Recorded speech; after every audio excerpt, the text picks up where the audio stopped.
Hey everybody, I want to introduce a new series, something that God has given me. I'm excited about this one. I've actually really enjoyed doing the study for it, pulling out the depth in the Bible of the things that I felt like He wanted to say here. There's a lot of talk now about wanting to change the world, wanting to be effective for the kingdom of God.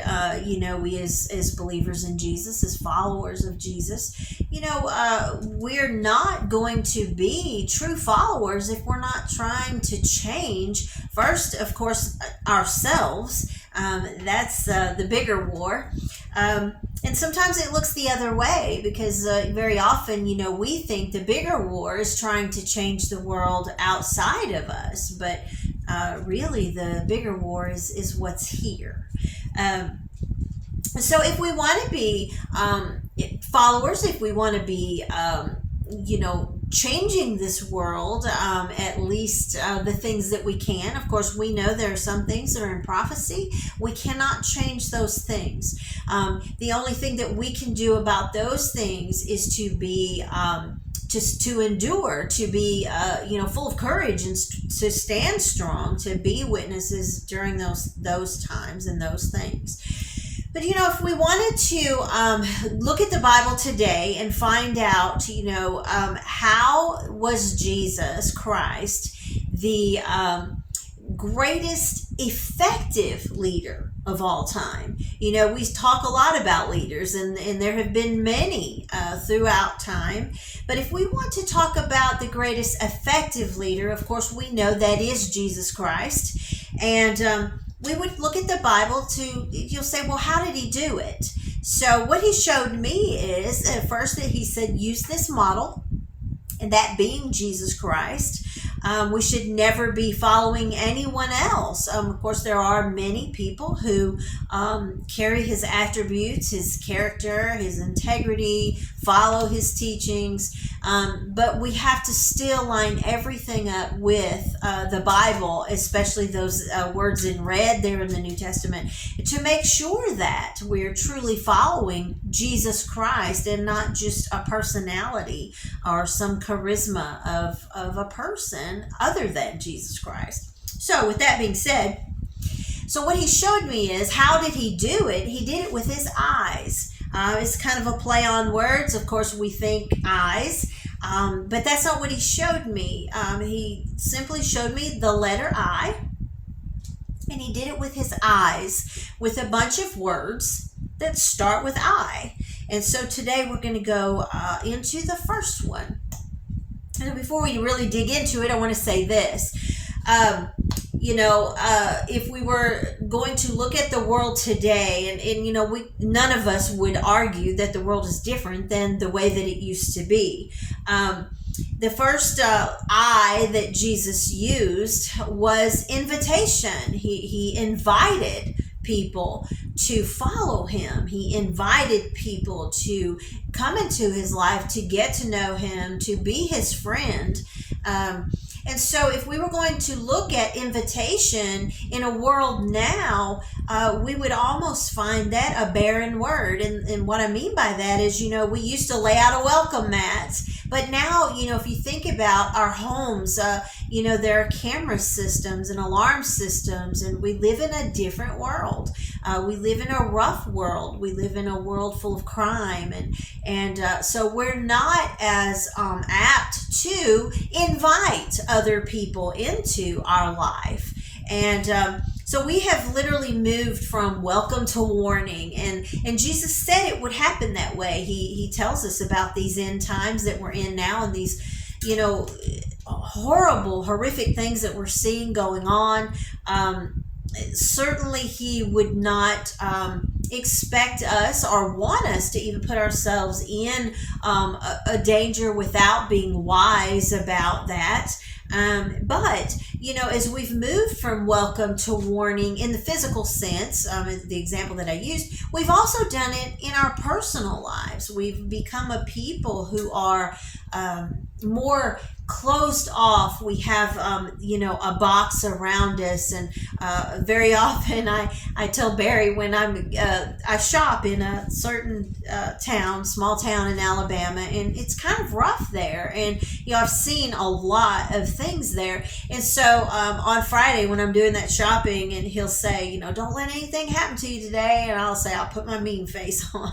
And, I kind of say it as a joke, but sometimes I'm really serious because I've seen so many crazy things out there that, sometimes I just, want to be standoffish. And, we really can't be that way as believers in Jesus. Of course, we have to be wise. We can't just be stupid out there putting ourselves in danger. But if we're going to use the eyes of Jesus, and this first one being invitation, then we're going to have to, pray for strength and for courage, and pray for protection. And we're going to have to get out there, and we're going to have to speak the name of Jesus. And so with that being said, I want to start this series in John chapter 1. And I'm not going to read the whole thing, of course. It's a long one. John is, he's laying the foundation of in the beginning was the Word, and we, what the Word, was in the first part. That's not even where I'm trying to go. In the beginning was the Word, and the Word was God. The Word was with God, is what I was trying to say there. But then, he lays the foundation, and then we get all the way over here. John has laid this foundation. He has preached Jesus. And then we get to verse 37. As the people were hearing about Jesus, and then they see Jesus, it says, and 2 disciples heard him speak, and they followed Jesus. And that's verse 37. Then verse 38. Then Jesus turned, and he saw them following, and he said, what seek ye? He says, what are you looking for? And that was an interesting question. It is the first letter in red in the book of John. It's the first time we're seeing Jesus speak. And so the first thing he says is, what are you looking for? My goodness, what a question for the whole world today. What are you looking for?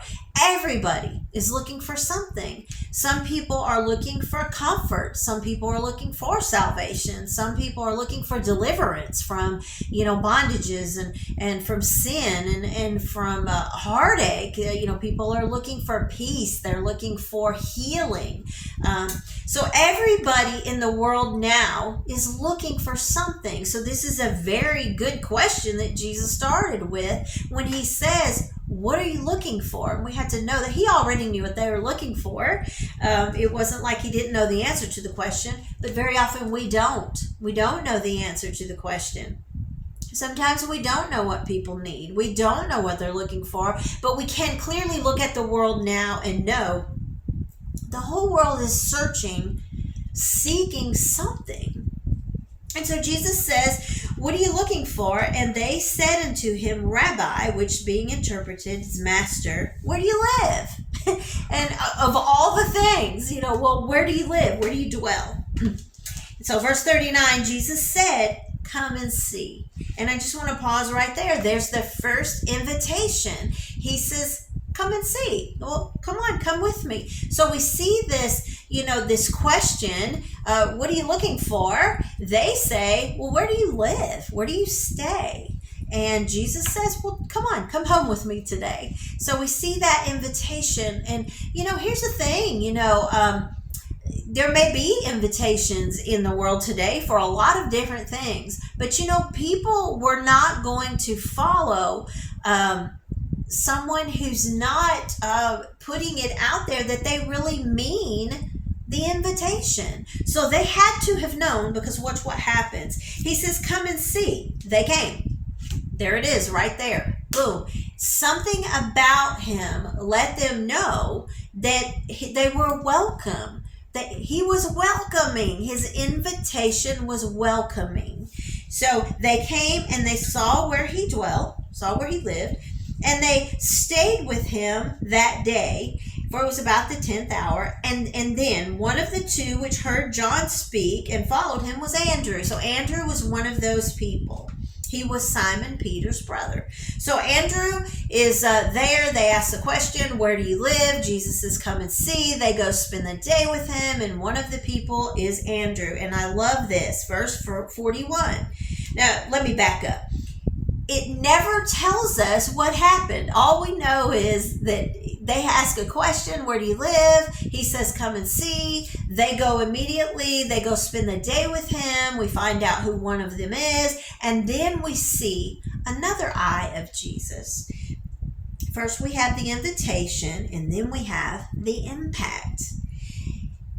Then we see Andrew, Simon Peter's brother. He first finds his own brother Simon. So he went and he found Peter. And he said, we have found the Messiah, which is being interpreted the Christ. And he brought him to Jesus. And then it goes on and tells that when Jesus saw him, he said, your name is Peter.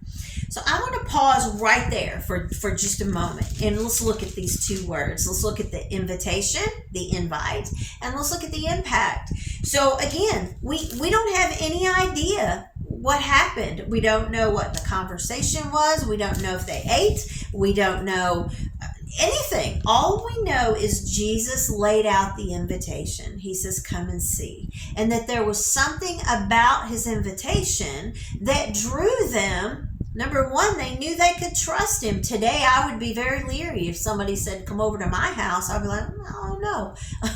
You might cut my head off because that's the world we're in. And that's the way people are now. People are different. Jesus was different. That's what made him effective. When he says, come and see, they already knew there was something about him. We see no record of any other conversation. All we see is a question, what are you looking for? They say, we want to know where you live. Jesus says, well, come home with me. And they go. That's what we see here. And then we see that once they got there, they spent the whole day with him. And there was something about that day with him, something that he said, something that he did, the way that he was, the way that he lived, the way that he treated them, the way that he welcomed them. His invitation was impactful. And so I want to pause right there and look at that, because that's the one I want to focus on. Very often we may have the invitation, we may have the eye of Jesus to invite. And I'm not just speaking of church. I'm just speaking of, hey, I invite you to, let's just sit down and talk. Let's look at the Bible. Let's see what it says. Let's talk about Jesus. There are a lot of people doing that. There are a lot of people out there now who are doing the invitation, come and meet Jesus. But they've lost their impact. Look at this. He first went and found his brother Simon and said, what did he say? We found the Messiah. He says, it doesn't matter what anybody thinks. I know I just met the Messiah. There was something about Jesus that got through to him through the invitation that left the impact that he could go and he could invite his brother. And then we see that he brings him to Jesus, and then Jesus beheld him, and they have this conversation where he calls him Peter. And I'm going to stop on that because I'm going to go on into another one. I just want to pause right here and say this. We can be good with the invitation to meet the greatest effective leader of all time, and that is Jesus Christ. We can be really good with the invite. We can jump on social media, we can write, we can sing, we can draw, we can dance, we can do whatever it is we do in the name of Jesus Christ. That's the invite. Come and see him, come and meet him, come and get to know him. But if something about Jesus Christ's invitation has not impacted us, we're not going to impact other people. And that's important. It's important to know that we have to be careful in the invitation that we haven't lost the impact. And that's as simple as this can get right here, is that, there's not a lot of verses, there's not a lot of writing, there's not a lot of activity that we know about. All we know is there was something about Jesus. There has to be something about us. There has to be something that draws people when we lay out the welcome mat. they don't want to see an alarm system going off that, I don't know, I'm seeing red flags, and they seem to be one way, but they're really another way, or maybe they're, a person is coming at you with Jesus, but that spirit's off. If we're going to be effective using our model Jesus, what made him effective, what allowed him to be able to impact people once he invited them, come and see, come and get to know me, is that he was welcoming, he was real, there was something about him, something was different, something made them feel like, you know what, I've just met somebody and I can't wait to go tell somebody else. And that's the problem today. The reason that we're not changing the world, and it's getting harder to change the world, a lot of times we want to blame that on the lost people. We want to blame that on the Satanists and the witches, and we want to blame that, we want to blame the left and they want to blame the right, and everybody wants to blame somebody. But here's something that I want to leave you with, is that once we give that invitation, if we want to impact somebody where they want to come and then they want to go, that's how we build disciples. That's how Jesus did it. That's the model. He built disciples by making that difference, and then they could go out. Then they wanted to go. We see here Andrew couldn't wait. He wanted to go tell his brother. He wanted to go say, I've met the Messiah, and he was excited about that. So if we want to impact the world for Jesus Christ, the thing that we've got to remember is that if all we're doing is pointing fingers, there's always three pointed back at me. So what am I doing? What's in me that shouldn't be there? If I want to impact and I want to be effective for Jesus Christ, I have to use his model. And his model was that when he invited, he impacted people by being truly who he said he was. When he said, come and see, my goodness, can you imagine just that day, spending that day in the flesh with Jesus Christ, where he stayed, where he lived, and how he would have impacted them? What was it about him? What was it about his mannerisms, his words, his attitude, his eyes, his smile, the way he listened to them, all of the above? He invited, and then he left an impact. So if we want to be effective in changing this world now, this horrible world, again, there are some things we're not going to change. We're not going to change it, but we can leave an impact that's different than the impact that's already out there, which is, evil is called good and good is called evil. So we have to be those people that are like him, that are effective like he was. He invited, come and see, come and, we do it. Come and meet Jesus. But once I invite someone to come and meet him, to come and see, there has to be something in me that they can see that leaves the impact that he was able to leave. So I'm going to close with that. We'll go into the next eye of Jesus. We're going to open up the eyes of Jesus and dig a lot deeper into some of these. I'm probably going to come back and even touch on this one a couple more times.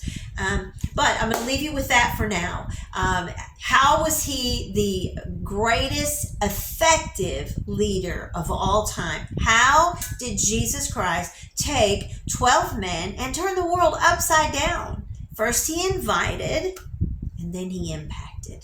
And if we are going to do the same thing, then we are going to have to follow his model. And we have to be so effective that from verse 40 to verse 41, there shouldn't be 25 verses to get to the impact. We should be effective by impacting the world for Jesus Christ with not a whole lot of time. And because we don't have time left. So I'm going to close with that. We'll come back next time and we'll dig a little deeper.